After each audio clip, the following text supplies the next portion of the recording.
حضرت انس بن مالک کہتے ہیں ایک شخص نے آ کے کہا یا رسول اللہ کچھ دیجیے، حضور مجھے کچھ بولیے، اور میرے محبوب کا دروازہ وہ ہے کہ جہاں سے کبھی کوئی خالی گیا ہی نہیں، حضور کچھ دیجیے۔ تو نبی کریم علیہ السلام نے آج الگ بات کر دی، فرمایا تیرے پاس کچھ بھی نہیں؟ اس نے کہا حضور میرے گھر میں ایک پیالہ ہے اور ایک کمبل ہے اوڑھنے کا۔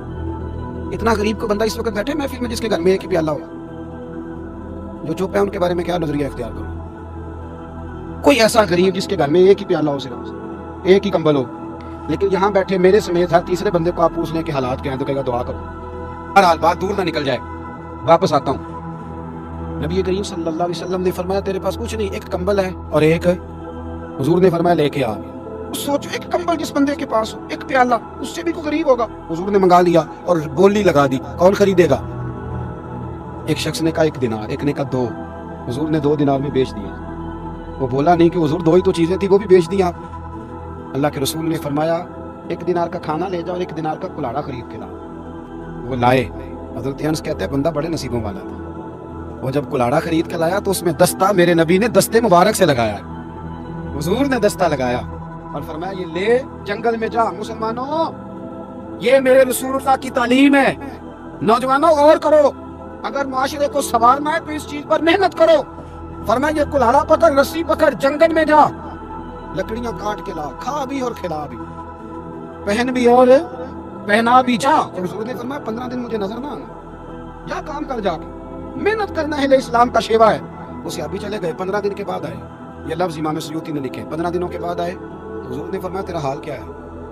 حضرت انس کہتے ہیں مجھے بھی تجسس تھا کہ پتہ تو چلے، تو وہ مسکرائے، عرض کرنے لگے یا رسول اللہ پہلے ایک پیالہ تھا اب سارے گھر کے برتن بن گئے۔ یا رسول اللہ برکت آپ کی ہے، پہلے ایک کمبل تھا اب سارے گھر کے بستر بن گئے۔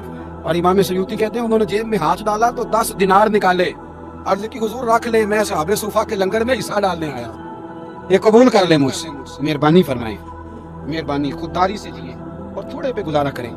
آپ کا جو کچا مکان ہے نا، کچا، اس پہ لینٹر نہیں ہے، کچی چھت ہے، لیکن اس گھر میں بیٹھنے والی ماں آپ سے راضی ہے، باپ آپ سے راضی ہے، تو یہ وہ والا گھر ہے جس میں اللہ کی رضا موجود ہے۔ خدا را اس کٹیا کو گھر کو اینٹوں سے بستے ہیں، رزق حرام جس گھر میں آتا ہے وہ گھر کبھی نہیں پرورش پا سکتا، وہاں فساد ہوتا ہے، دنگا ہوتا ہے۔ ایک صاحب مجھے کہنے لگے جی میں نے بڑے پیروں کو دکھایا ہے گھر کے کونے سے نہ چیخنے کی آواز آتی ہے، تو آپ بھی کو دم کر دیں، تو میں نے کہا میں تو دم درود کرتے ہی نہیں۔ تو بہرحال کہنے لگے جی بڑوں کو دکھایا ہے، تو میں نے کہا یار ناراض نہ ہونا، آپ میرے دوست ہیں، میں نے ویسے ایک جگہ پہ یہ سنا ہے اور پڑھا ہے کہ اگر کسی کونے میں کسی یتیم اور بیوہ کے پیسے لگ جائیں تو وہاں سے چیخنے کی آوازیں بند نہیں ہوتی، اس پہ بھی تھوڑی غور کر لو کہ کہیں کسی کا ناجائز پیسہ تو نہیں لگ گیا۔ میں آخری بات، ایک تو سوچ اچھی رکھیں، دوسرا خودداری، اور تیسرا زندگی میں ریاکاری چھوڑ دیں۔ قل ان صلاتی ونسکی ومحیای ومماتی للہ رب العالمین۔ اللہ نے یہ بات بڑی پسند کی اور اپنے نبی سے کہلوائی، کہا محبوب مجھے یہ بات بڑی پسند ہے، تو مجھے کہہ کہ یا اللہ بے شک میری نماز، میری قربانیاں، میرا دنیا میں موجود رہنا اور پردہ کرنا للہ رب العالمین، اس رب کے لیے ہے جو تمام جہانوں کا پال۔ ریاکاری بہت زیادہ ہو گئی، تصنع بہت زیادہ ہے۔ ریاکاری کا میں ترجمہ پتہ کیا کرتا ہوں؟ میں کہا کرتا ہوں کہ ریاکاری بنیادی طور پر اداکاری کو کہتے ہیں۔ اداکاری زیادہ نہیں چلتی، نارمل زندگی زیادہ چلتی، ہم نہ تصنع کرتے ہیں، دکھاوا کرتے ہیں، اور اس سے گھٹن پیدا ہو رہی ہے ماحول کے اندر، اخلاص دور دور تک نظر نہیں آتا۔ بیوی کپڑے وقت پہ دھو کے دیتی ہو، کھانا ٹائم پہ پکاتی ہو، سارے کام کرتی ہو، لیکن اگر خامد کو شک پڑ جائے کہ میرے ساتھ مخلص نہیں، گھر چلتا ہے؟ وہ سارے کام تو کر رہی ہے، صرف مخلص ہی نہیں نا، تو گھر چل جاتا ہے، بول نہیں رہے آپ۔ اور اگر بیوی کو پتہ چل جائے کہ پیسے بھی دیتا ہے، میکے بھی لے کے جاتا ہے، شاپنگ بھی ہر ہفتے کراتا ہے، پر میرے ساتھ مخلص نہیں، کہیں اور بھی چکر ہے، تو وہ خامد بیوی کو قبول ہے؟ کیوں؟